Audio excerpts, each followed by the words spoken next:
Adatlah membuat hukum dalam hukum. Hukum apa yang dibuat adat? Hukum perkawinan. Nyata-nyata Islam menghalalkan kawin sesuku, tapi adat mengharamkan. Adat tidak pernah mengharamkan kawin sesuku. Tapi melarangnya kan, Mak? Iya. Apa beda mengharamkan cuma larang? Kalain. Bah, kok balawin deh, Mama? Kawin sesuku hukumnya halal, tapi orang Minangkabau tidak mengarajokan. Itu namanya engkar. Bukan. Tidak mengarajokan sesuatu yang dibolehkan bukan melanggar. Tidak membolehkan sesuatu yang dibolehkan adalah pelanggaran. Dikatakan pelanggaran kalau tidak mengarajokan suruh. Kawin sesuku bukan perintah yang diwajibkan, tapi sekedar jais. Dikarajokan tidak apa-apa, halo ditinggalkan tidak berdosa. Nan pasti menolak sesuatu dan halal adalah melawan hukum. Itu logika, Mak. Coba Mama bertanya, Cik. Kalau dokter melarang pasiennya makan garam, berdosa enggak? Tentu saja tidak. Badai enggak? Garam itu kan halal. Karena mendatangkan mudarat bagi penderita darah tinggi. Nah, baik tujuh kawin sesuku, Pia. Kalau si penderita darah tinggi makan garam naik tensinya merusak kesehatan, kalau dibebaskan kawin sesuku terjadi kekacauan, merusak kerukunan. Sama kan? Tadi Mama katakan kawin sesuku halal. Jangankan sesuku, berunsana induk saja boleh dikawini menurut syarat. Kini orang mengarujukkan yang halal. Untuk apa dihalang-halangi, Mak? Menurut Al-Quran, ada ampe barang yang diharamkan, yaitu babi, bangkai, darah, dan binatang yang didabih tanpa bismillah.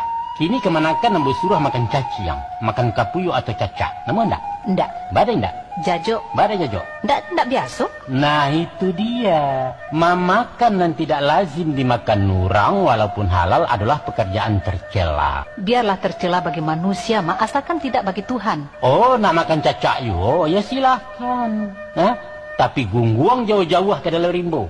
Jangan nampak di mata kami sebab kami bisa muntah memandangnya.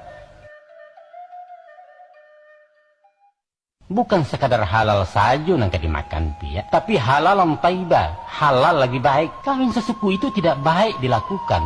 Allah sendiri membenci sumpah dan talak walaupun halal dikerajokan. Tidak baik itu, kan? Tapi nan mengatakan kawin sesuku itu tidak baik. Kan orang awak Jawa. Iyo, adat itu diperbuat untuk orang awak, bukan untuk orang Jawa. Jadi menurut Mak Datuk, larangan kawin sesuku itu tidak bertentangan dengan Islam. Bukan menurut Datuk Parpatiah, tapi logika hukum mengatakan itu. Apa sanksinya kalau dilanggar? Sanksi moral, dikucilkan dalam pergaulan. Dan indak saja pribadi dan menderita, keluarga besar pun mendapat aib ulah dek laku para ngayawa. Parek tuh, Mak. Kalau negara punya penjara untuk menghukum, agama punya neraka. Tapi siksaan bagi si pelanggar hukum adat adalah setiap mata yang memandang, setiap orang mesuo. Ambo paham kini.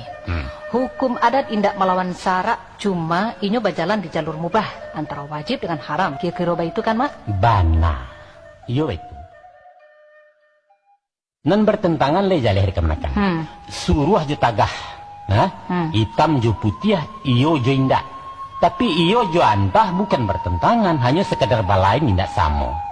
Tansano ada ayat yang memerintahkan, hai orang-orang yang beriman, diwajibkan atas kamu mengawini saudara-saudara sepersekuan kamu. Lantas adat melarang kawin sesuku. Itu baru dikatakan adat menentang syarak. Paham?